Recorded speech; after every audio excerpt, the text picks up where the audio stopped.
Relax, sit back as we fill your mind with spooky true crime stories of the deranged, unhinged, and absolute pure evil murders that will blow your mind. Some places we will visit to show you around and educate you on the history. Other times we will bring you to the paranormal because the dead never lie silent for too long. Be the last time anybody sees us alive. I don't know where she has us, but we're gonna get fucking killed. Hello? Gina, there is a beehive over there. Do you see that in the hole? Buckle up, Buttercup. Welcome to 50 States of Madness. Welcome to 50 States of Madness. Hi, good afternoon, everyone. Hello. Happy St. Patrick's Day. Yes. I'm wearing green. I should have worn green. I thought about it. I was actually going to wear my Fenway sweatshirt because it's green. I only wore green today because I went to a brunch that one of my friends from work had. It was so nice. She had a brunch. She put it on in her backyard for all of us at work, our significant others, our families, kids, everybody. And nice. It was so nice. She's like, oh, she was the cook.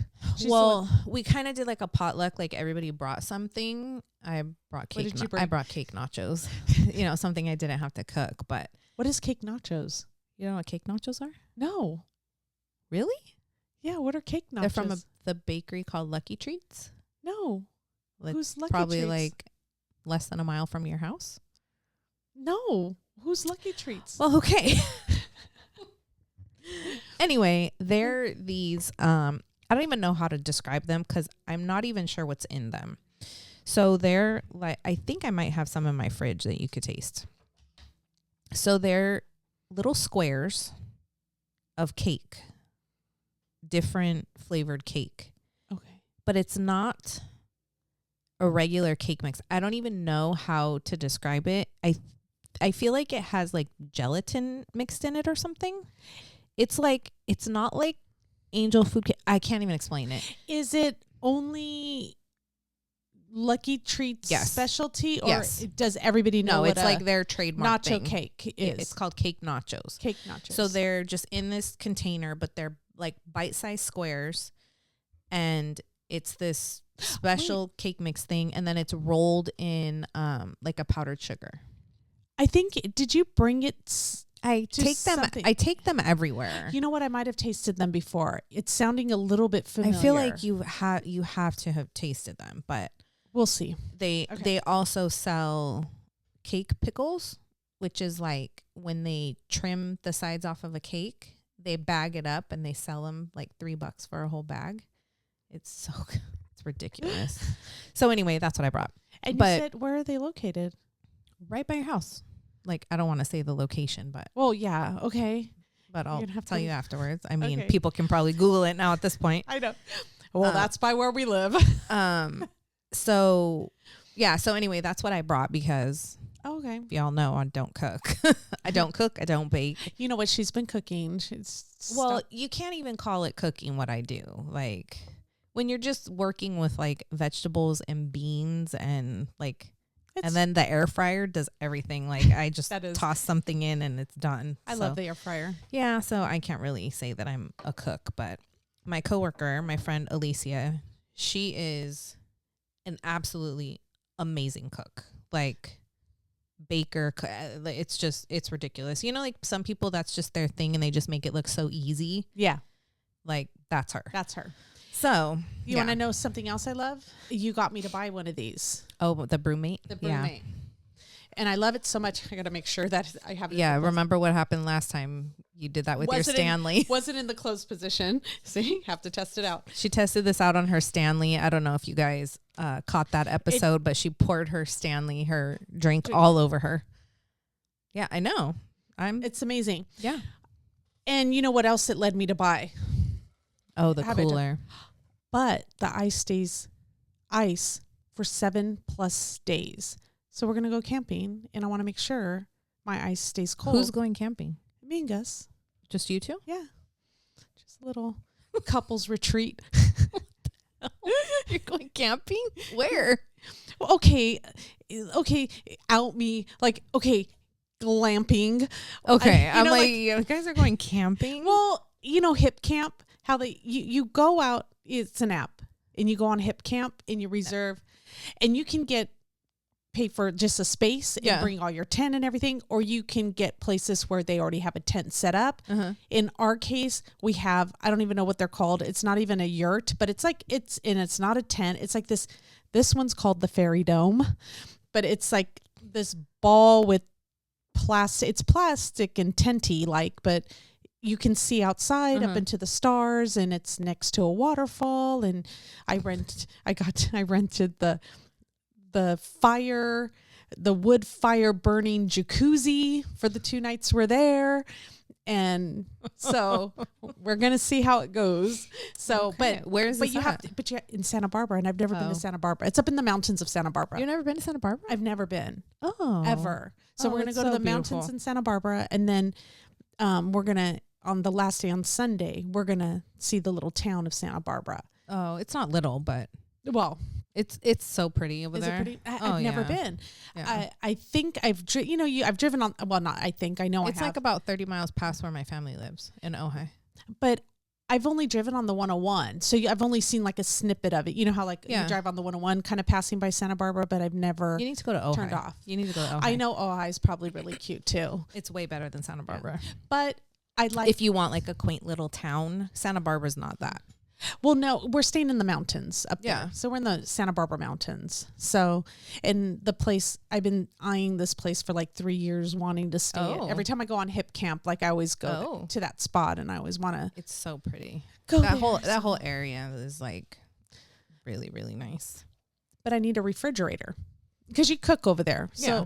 but when we take our regular coolers, in one day, the ice is melted in the bottom. It's all watery. Your, bologna's floating in the ocean, in the water.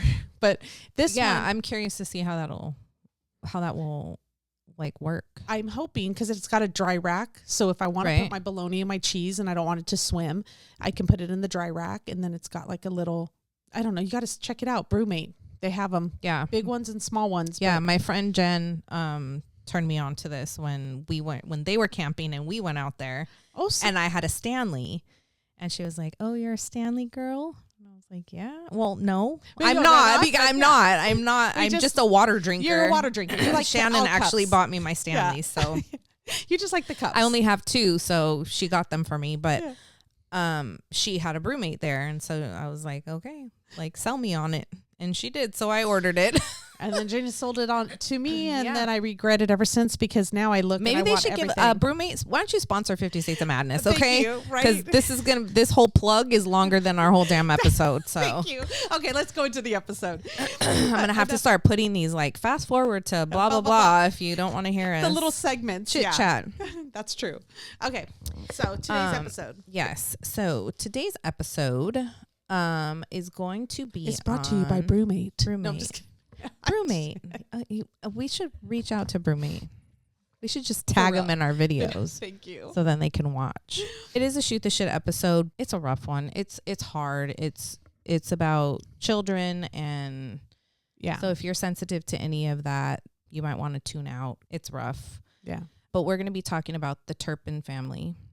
If you haven't heard about them, Yeah, I feel ooh. like a lot of people have heard about them. I watched an episode that came out in 2018 on Oxygen, and it's called The Turpin 13. There's multiple videos on YouTube about it.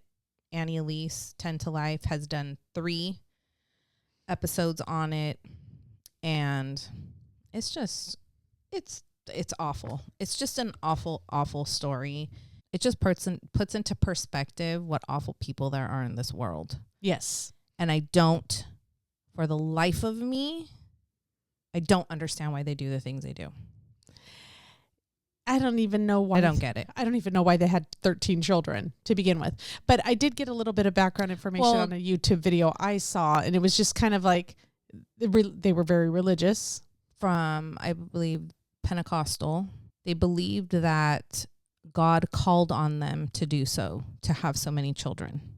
But him being an engineer, and he did get paid very well, Yeah. really good money, but the couple liked to gamble. He worked for Lockheed Martin, I believe. and they like to gamble. They spend a lot of their money frivolously. One more time.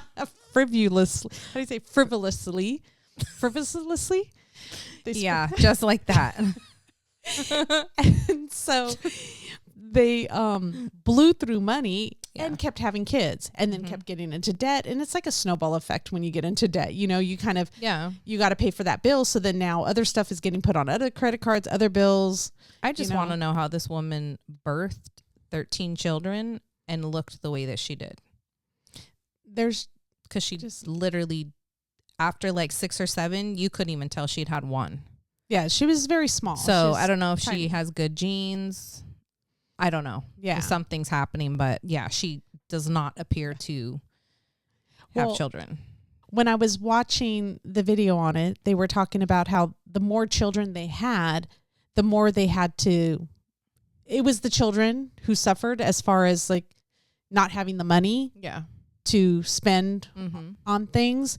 And so one of the first things they cut out were meals. So it was like they went from 3 meals a day to only feeding the kids 2 meals a day, and then to 1 meal a day because of the budget. Yeah. And then they would go out and go shopping and get clothes and go on vacations, but the kids would be left at home. Yeah. Louise and David knew each other way back from elementary school. Well, he was a lot older than her. He was. Yeah. So they met at church, and their families, I believe, were friends. And so they just kind of grew up together. And then they obviously had some sort of connection. But he was 23. She was 16 when they got married. Yeah. When they met, she was like 14 and he was 21. Yeah, it's crazy. It's insane. Just, yeah. And of course, her family was against it. I saw an interview with her sister. So this oxygen special is basically an hour and a half, and it's her sister and her stepbrother, half brother. Well, there was might have been, they were kind of hinting at maybe the father wasn't, I don't even want to straight up say it, but I think things happened like in the household. It wasn't a good home. It was not a good home. Yeah. So in the home to the girls by the father. So it was a friend of the family that was brought in, and the family didn't have money. And this outside person was brought in, and I'm trying to choose my words wisely here. An outsider was brought in by, I believe, the dad to, I don't even know how to, because, YouTube dings everything now, but we'll say SA, mom and Louise's sister, I believe her name is Teresa, and he would pay them, and that's how they got their money. She said that this man was brought in and he would have their way with them, and then he would slip her money in her hand. Like he would just give her money, like, okay, thank you. And then he would leave. So that's basically how they got their money. So no wonder why Louise wanted to leave the household. And so at such a young age. Not saying that Teresa, the sister, was saying this was an excuse for what Louise did, but she feels like this might have played a huge part on why all of this abuse took place on her children. Yeah. To know that somebody comes from that abuse and then goes on to have 13 children and just kind of continues to do all of this. I believe there was one charge of sexual abuse going on, but the other stuff was just blew your mind. The other stuff that was happening in the house. And again, I don't understand why. Like, we'll probably never know why. Like, there's never going to be a reason why people do what they do to children. They started out in West Virginia, and then they moved to Virginia, and then once they started having kids, they ended up in Texas. Well, I think they lost their house, right? Yeah. They lost 2 homes. 2 homes. Yeah. So you lose a home in Texas, and you think you're in California is where you choose to come? Yeah. The most expensive states. But like I said, he was an engineer. Yeah. He had his degree in engineering, and so he would get good jobs, and right. he was getting paid good money. Yeah. At one point they said $150,000 a year. Yeah. He was getting paid. And back then that was good money. Yeah. Oh yeah. No. Of course. And then you're living in Paris, California. And I know California is expensive in general, but that's not one of the most expensive places to live. That's kind of where some people go because it's the only place they can afford to buy a house. Yeah, it's less expensive than living closer to the coast because it's more towards the desert. So yeah. And now I'm sure it's probably built up way more than it was back then. So I'm sure it was very cheap for them to get a home there. Yeah. And when they moved and they were living in Texas, they were on quite a few acres. They didn't have a lot of people around them. And then when they moved to Paris, they were on a cul-de-sac and they were in like a regular neighborhood that, you know, most people live in. Well, but by then they were homeschooling because I think in Texas, they were still taking the kids to school, but then the school started contacting the family about how the kids were dressed, that they were smelling like urine. Yes. That, you know, the authorities were kind of not authorities, but, you know, the school was kind of questioning what was happening in the home. Yeah. And so she decided to pull them all out. Yeah. So I just feel like that's kind of was their MO. Like they would be someplace for a few years. And then when people started realizing or knowing what they were doing to the children or like questioning what they were doing, because I guess kids in the neighborhood knew that kids lived there. And so they would come over, knock on the door, want to play with them, and she would scare them away. Well, they kind of lived like a nocturnal life, basically. Yeah. They slept from 5 a.m. until like 9 o'clock at night. And then they would wake up at 9 o'clock at night. And that's when their day would start. So even so bizarre when all this came to, well, they did it so nobody saw them. Yeah. So they were seen by neighbors like during the night at 1 or 2 o'clock in the morning doing yard work. And like who mows their lawn at 10 o'clock at night, or you know what I mean? So I think those kinds of things were happening. But when they were in Texas, they only had, I believe their 13th child was born here in California. But when they were in Texas, they had 12 kids and 10 of them were put in a trailer and they were just left to fend for themselves. And the younger two lived in the house with the parents.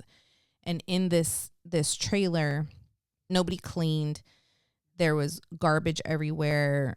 Dead cats were found, dead animals. I believe they were going to the bathroom on the floor.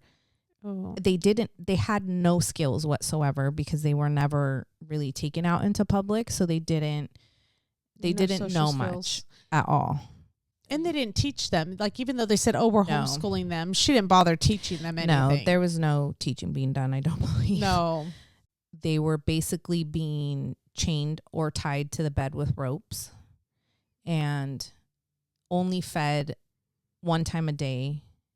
And one of the girls, it was actually the one who called 911 when she left.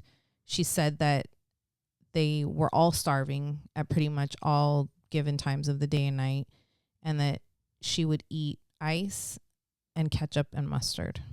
That's like that was her meal.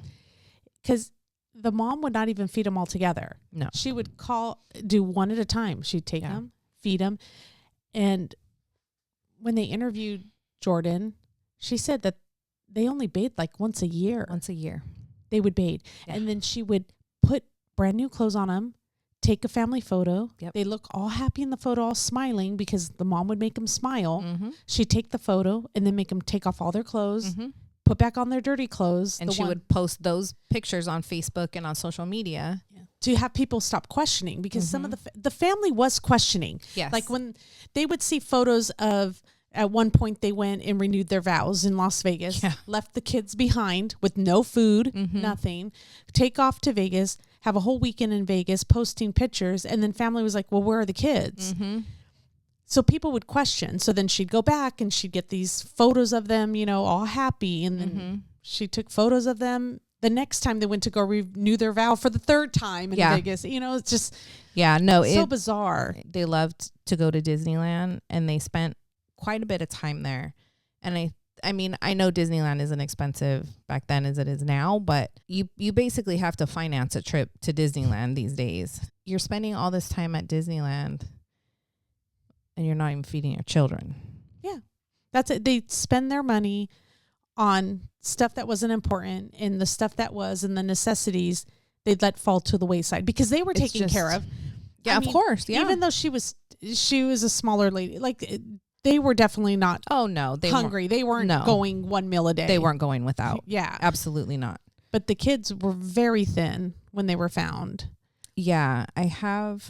And like they did tests on the kids, like as far as, you know, when they run tests and everything, when the kids were found eventually, they had a lot of health problems related to starvation. Yeah. So the older children appeared much younger because of malnourishment. So when they were finally, when the cops were finally called to the house, the 29-year-old, whose name is Jennifer, weighed 82 pounds. That is super tiny. The 12-year-old had an arm circumference equivalent to that of a 4-month-old baby. Isn't that crazy? And her body weight, I believe they said, was that of a 7-year-old. So, and it says that they lacked basic knowledge of the world and have a very limited vocabulary. For example, they were unfamiliar with what the word medication was and who the police were. Oh, yeah. So I think the cops probably asked them, you know, is there any medication laying around? They didn't know what medicine was. They didn't know anything. They had asked Jordan when the cops showed up after she had escaped out the window. They had asked her, have you, because, you know, they weren't sure if she was, you know, crazy or on drugs. Of course. Making these accusations and these claims at first. But then she had the photos, fortunately, of her siblings chained to the bed. I believe, tied up. And I also heard that they had been planning their escape for 2 years. Yeah. So for 2 whole years, they were planning it. And then two of the girls left and one got scared and went back to the house. Yeah. And then Jordan was the one that had a phone with her that was deactivated, but she could still call 911 on it. So she got far away enough from the house where they weren't going to catch her, and then called 911. And then when the police arrive, they knock on the door and say they're doing a welfare check. And they open the door like nothing. The parents open the door like, well, it's just like. You can tell, though, they were a little bit taken aback because they're like, one of the kids, what do you mean one of the kids? Like, there's body cam footage of them going into the home. And the mom even says, like, she's perplexed, like she doesn't know. She doesn't understand, like, why are you here? Well, I can see her surprise because you don't know one of your kids got out. Yeah. And called the cops. So I can see the surprise. But when the cops were interviewing Jordan, they were asking her, have you taken any medication? She's like, what's medication? Yeah.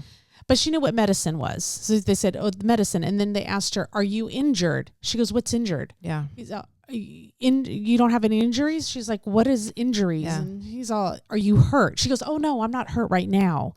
It's so sad. You can tell the vocabulary is very limited. Yeah. Well, you figure they're not, I mean, they're just around each other. They're not being socialized or exposed to anybody else. And I also heard that when she had the last baby, the number 13, which I believe is a little girl, there was 10 girls and 3 boys. Yes. The last one, she was like obsessed with her. Like the mom was. She got fed she was bathed, she was taken care of. It's funny the one she chose to punish and the one she treated a little bit better, because there was definitely a discrepancy on how she treated her children, even across the board. Yes. Because that's what Jordan was saying, like, oh, these two got in trouble and they were being tied up for 2 years. Yep. So that's why they had this desperation in this plan in place, the ones who weren't tied up to get out and try to get help. Yeah. So fortunately, Jordan did. And they definitely, good for her. I believe they definitely have Stockholm Syndrome. Oh, yeah. Without a doubt. Well, you can tell in their letters in the courtroom to the judges when their parents are about to be sentenced. So sad. And they were also journaling and writing in diaries their whole lives. Yeah. And those were found in the home. their punishments because they had to keep track of which kid got punished how. Yeah. Because they had so many kids, they couldn't keep track. So they actually wrote down the punishments that they gave to these children. Well, the kids journaled. Oh, the kids also journaled. The kids too, journaled, yeah. Oh, wow. And the whole house. It wasn't even just the fact that these kids were being punished like this and treated like this. Their house was never cleaned. There was trash everywhere, like piled up trash everywhere. They found dead animals inside their home. They found feces everywhere. They just said it was absolutely disgusting. And the footage of the home, it's so disgusting to know that people live like that with kids, with children, like, and they can go out into the world and like portray themselves as a healthy, happy couple. Mm-hmm. So bizarre. And that right there shows you they know what they're doing. Oh yeah. They know what they're doing is wrong. Oh yeah, definitely. Because you're putting on a show. The mom was diagnosed with like a multiple personality disorder of some sort, I believe. You'd have a mental illness. To take yourself out of treating your kids like that Yeah. and removing yourself. And then Yeah. I know that in Texas, when they up and left their home because the home was going into foreclosure, they weren't paying their mortgage. And so they up and abandoned their home. But before, when they first moved there, they had bought, goats, pigs, because he thought he was going to live off the land. you know. Yeah. So they had, a couple dogs. So when the family up and moved, they didn't even take any of the animals with them. No, the animals were all left. They were all left behind. So the neighbors started hearing the dogs crying like they're really, really hungry. And he noticed that they hadn't been there for a while. So he went to go check on it. And there was a cage that they kept in the basement, like 2.5 by 2. I don't know. It was really small. And when the neighbor discovered it, he originally thought like, oh, it's a crate for the pets, for the dogs. But it was actually where they kept the kids in for punishment. They would punish the kids and put them in this in an animal crate. Days. Yep. In an animal crate. And the dogs were eating the trash that was there in the house. That's what they were surviving off of. That is so sad. There were neighbors catching on, and they were just like, we didn't know what to do. We didn't know how to help them.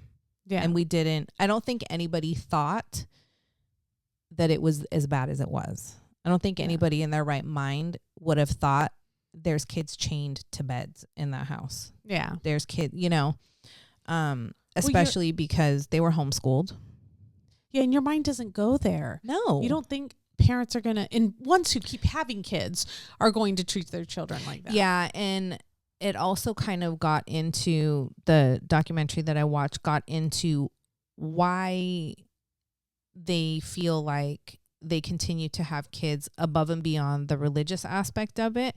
They believe that it was part of her mental disorder, that once they got to a certain age and they were more independent, didn't need her anymore, then she didn't, which to me, I feel is like kind of like a form of Munchausen. Like you need to be needed, you know? So once they would get a little more independent, then, now it's time. We got to have another kid who's going to need me. Jordan said that the reason that she on that day decided that that was the day that she was going to escape from the house is because she heard them talking about moving to Oklahoma. So they were going to move them again. She decided, okay, this is it. Like we have to get out of here. Could you imagine finding out that this has been going on in your neighbor's home, like the house across the street? Like, I mean, fortunately for them, Jordan got out. She got the help. But there are families out there there are parents out there that treat their kids like this on a daily basis that are in our neighborhood right now. Yeah, and nothing happens. We don't know. No. Yeah. We have no clue what's going on. These kids go to school. It's probably the only meal they get. There's a reason why schools still serve lunches during the summer and on breaks. And during COVID, that was like a huge thing, is if these kids aren't going to school now, that's the only time these kids are eating, So they did, obviously, well, here in California, I don't know other places, but we did the drive-through breakfast and lunch, and obviously it went to trial. They were found guilty. They pled not guilty, which is just beyond to me. But they pleaded not guilty. They were found guilty, obviously. They got like 25 to life. They're going to do the rest of their life behind bars. Hope so. But the children were placed, some of them, well, there were adults because, mind you, the oldest one was 29 at this time. So there are quite a few who are adults. And they were placed in like a home that would help them to probably like a supported living. Yeah. Like a halfway house kind something of thing, where they could learn people skills, learn how to get a job and fend for themselves. 5 of them were put into a foster home. And unfortunately had this whole thing happen to them again. Foster homes, positive and negatives, but it's not uncommon to hear a story like that. These people take in kids for the money. Mm-hmm. They don't take them in for the, I'm not saying all, I'm going to just, please don't, I know there's really good foster, but I think it's not uncommon that you in hear our stories job, like this. I think we see a lot more of it too. We do. And it's disgusting. It's just horrible. It's disgusting. I think we see the bad side of it. Yeah. And I guess that's what goes out there. And I'm sure thousands are placed in these beautiful homes where life is good.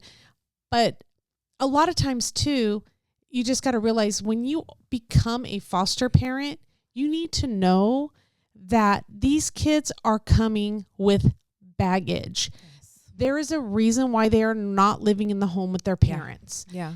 And you have to be knowledgeable and aware of how to treat kids and support kids with these special needs.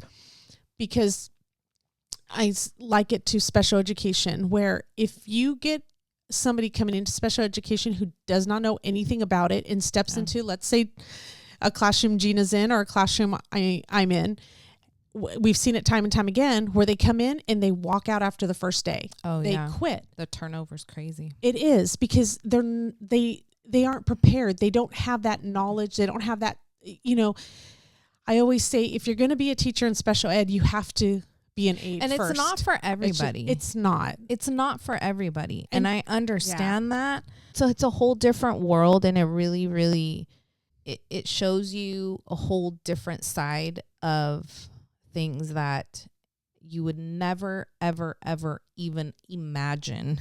Yeah. And never even imagine. Things that you couldn't even think of happen to these kids. And you got to understand, okay, you get 5 kids that get placed in foster care. These kids, they're young enough that they're not even aware how they were treated. They've been treated like this their whole life. So they don't know any different. They're not even aware that they were treated poorly. Mm-hmm. The letters they wrote to their parents are heartbreaking because they're like, we love our mom and dad so much. They taught us about God. We love them. Mm-hmm. You just don't understand. Like, of course, they don't know any other life. Yeah. And so then you throw them with these other adults who are going to take care of them. Yeah. I'm sure they had issues, tantrum. I mean, I can just imagine some of the things that happen. But if you don't have the skill, or if you're not doing it for the right reasons, or you're a terrible person. Yeah. The abuse happened all over again. Yeah. To these poor kids. It's so terrible to know that they endured all of this for so long to be taken out of a home, put in a foster home, and it all happens again. And it's the torture, everything. It's one thing to be inflicted on by your parents because you think, it's out of love. You got all these excuses, or, all this rationalization. I'm doing it because I love you. Yeah. Or like the kids understand it. Oh, it's because I was bad, or I did this. Yeah. Whatever the reasons. But when a stranger does it, that's 10 times. I don't know. I just would think, like, I'm in a strange home. I don't know anybody. I don't even have all 13 of my siblings here to support me. They've never even really been farther than their front or backyard, I'm sure. Yeah. So that was probably, and then they haven't even really been out in the daylight. No. So, on top of all of that, everything is new to them. And then probably you're getting put back into school. Yeah. You got the kids at the school, the bullying. Yep. I mean, I'm sure they were made fun of the way they looked, the way they dressed, everything. Oh, yeah. Everything. The fact that they didn't know a lot of stuff there. I mean, kids are mean. Oh, just in general. Yeah. Just in general. And so imagine coming with all of that on top of everything. The family that was fostering them, it was a husband, a wife, and a daughter. And they were all charged. Good. Did the kids speak out? Is that how it came to light? I don't know. God, I mean, like, what are the chances? Like, I mean... Oh, well, foster care. Yeah. Probably pretty high. I don't know. I don't know. I just feel like if you're pulling kids out of that sort of situation, you need to really be on top of this shit. Like, you need to be doing daily visits. You need to be interviewing these kids. You need to be like, I would think you would need to find a family that has a reputation with CDS. Yes. In order for this. And then, like you said, I would think just in general, you would have therapists coming by on a daily basis. And I'm not going to judge these people. Well, I am going to judge them. It's their job. We need to judge them. If you were to look at this family, they would not be my first choice of where to place these kids. I'm just going to leave it at that. Like, what's going on? Shame on the system. Yeah. Like, seriously, shame on the system. Well, I'm going to say, California, it's not the first time we hear stories like this. Unfortunately, our system for child protective services is not. No. It's a high turnover rate with Yes. them. It's a very high stressful job for them. I understand that, but it's your job to protect these kids. Mm-hmm. I mean, not too long ago, we had some of them a couple CPS officers charged because they didn't do their job and a child was killed in a home. And that wasn't even that was by the parents of this child. It wasn't even by foster parents, but CPS was being called in and they weren't doing anything. They were not removing the kid. And even the grandparents were calling like, hey, something's happening in this home. Mm-hmm. You need to remove the kid. And it's not an uncommon story here in California. So I don't know if it's a crappy system throughout all of the states, all the 50 states, and or if it's just California. They know it. Like the social workers, and I'm not talking down about social workers because it's a hard job. That would be a very, very hard job not to take home with you. Yeah. That would be really hard. But I was just recently at a conference last week, and one of the conferences I attended was on child abuse, and we were being spoken to by 2 social workers. And I feel like the whole entire conference, they were defending themselves just in talking to us because they knew people were going to bring up Gabriel Fernandez. They already knew, like, you know what I mean? And I just felt like they automatically started their presentation on the defense, like, and that's how they talked. They were defending themselves the whole entire time and made it about, well, the social workers did something wrong, but the families didn't always report it. It takes one report, lady. Yeah. One report. And I really had to bite my tongue. And again, I'm not talking trash on social workers because it's not an easy job. It's really, really not. And I've dealt with many of them from doing the job that I do. And no, it's not easy. But in this case, shame on you guys. For real.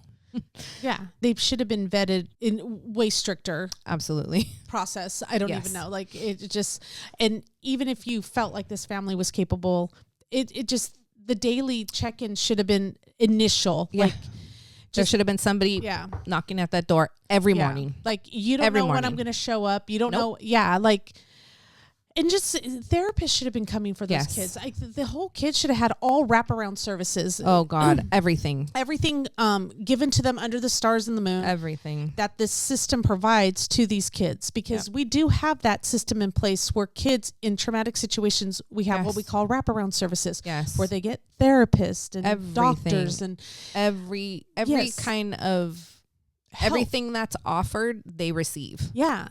So they should have been getting this, and I don't know where it failed that these people were able to treat them so poorly afterwards. Yes. But we do. Terrible. But Jordan, she seems to be doing very well for herself. Yeah. She's got like her own Instagram.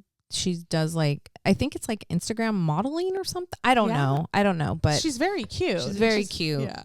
I saw her like doing little dance moves, Like little TikTok dances and stuff. Dance moves and stuff, and meeting people. And she seems like she's thriving. I know that it says a lot, and you never know what goes on behind closed doors when she's laying down at night, what she's going through. I mean, can't she imagine. still has siblings out there that are younger. And mind you, this is just recent. You know, this it is isn't. It's not that long. 2018. Yeah. Like, this was not a long time ago. Yeah. She still has siblings who are being raised by other people. Yes. You know, imagine being in a home with all your siblings, and all of a sudden now you guys are all spread apart. And the brother and the half brother, Louise, who's the mom, her sister Teresa, and their half brother wanted to take those 5 kids. The brother wanted 3. The sister said she would take the other 2. And they said that they were financially stable enough to do this on their own. Why didn't they go to them? I don't know. You would think family would be first. Doesn't make a damn bit of sense to me. No. And I honestly, I don't know where the other kids are. Did you find out where because I know that they've changed their names, hid their identity. They're trying to protect them, which makes sense. Of course. You can't blame them. And I just hope that they get the help that they need, the rehabilitation that they need, the therapy that they need, because in this documentary, there was a therapist speaking, and she was saying, you know, they can recover from these health issues and they can recover from a lot of these things, but the long-term effects of the abuse that they went through is something that they are never going to recover from. And that's just heartbreaking to know that those kids had all of that inflicted, and their life will never be the way that they deserve it to be. And so hopefully they're getting the services they need, and as they get older, they're able to get jobs and function in the outside world and live as much of a normal life as they can. So absolutely. That was a hard one. The Turpin family. Yeah. If you guys have any comments or know any of the answers to any of our questions that we didn't know, yeah, let us know. Thank you for all the comments. We really appreciate it. Thanks for coming back. Yeah, thanks for coming back. And thank you to all of our new subscribers. We've had like 100 new subscribers in the past few days. So welcome to everybody. I was sharing with Shannon that my uncle is not doing well right now, but he's in the hospital. And my aunt called me, and she was so excited. And she said that she was talking to one of his nurses about our podcast. And the nurse is like, "Oh my God, that's your niece. I watch her and her friend." So she was so excited. I love that. Yeah. So her name is Jazzy. So shout out to Jazzy. Yeah. So it's kind of cool when it comes full circle like that. So yeah. And Shannon gets recognized in the Starbucks drive-through. And I'm just kidding. I do. You know what? It's one of my fans. It's really just coworkers of Gina, but you know what? I'll take it. Also, I didn't tell you this yet, but I think we mentioned it about Helen, that we were mentioned in Helen's book. Yes. Did we talk about that on an episode? So the book is called, that Helen Pfeiffer wrote, it's called Stolen Darlings. That's the name of the book that we were mentioned in. So I thought, I know you didn't read the book. I could read the book, but though. Well, you'd have to read 11 books before it, because it's part of a series. Okay. So I'm a little behind. But I was like, what is Stolen Darlings? Like, I didn't know what that was. So darlings are a type of rose. Oh. So they're called darling roses. So I thought it would be very cool if we could get darling rose tattoos. That'll be cool. I'm down. Since we were like in the book and I'm down. You know, we're doing it. Yeah. So I was like, I think that would be pretty cool. Yep. Let's do it. Yeah. Okay. I'm down. Yeah. Okay. So, well, next time you see us, we might have a new tattoo. Yeah. Thank you. I have to figure out she has to where find a spot. to put it. It won't be on my arms or my hands, but she has to find my a spot. leg. Yeah, maybe my leg. I still have a little bit of room. So, all right. Well, thank you for joining us for another week. Yes. And thank you to all our new subscribers. Make sure to comment, like, share, all that good business. Yes. Follow us on TikTok, Instagram, all at 50 States of Madness. Our merch store, we have some pretty cool merch. Yep. 50statesofmadness.bigcartel.com. Yep. And yeah, we'll see you next week. We will see you next week. Bye. Bye.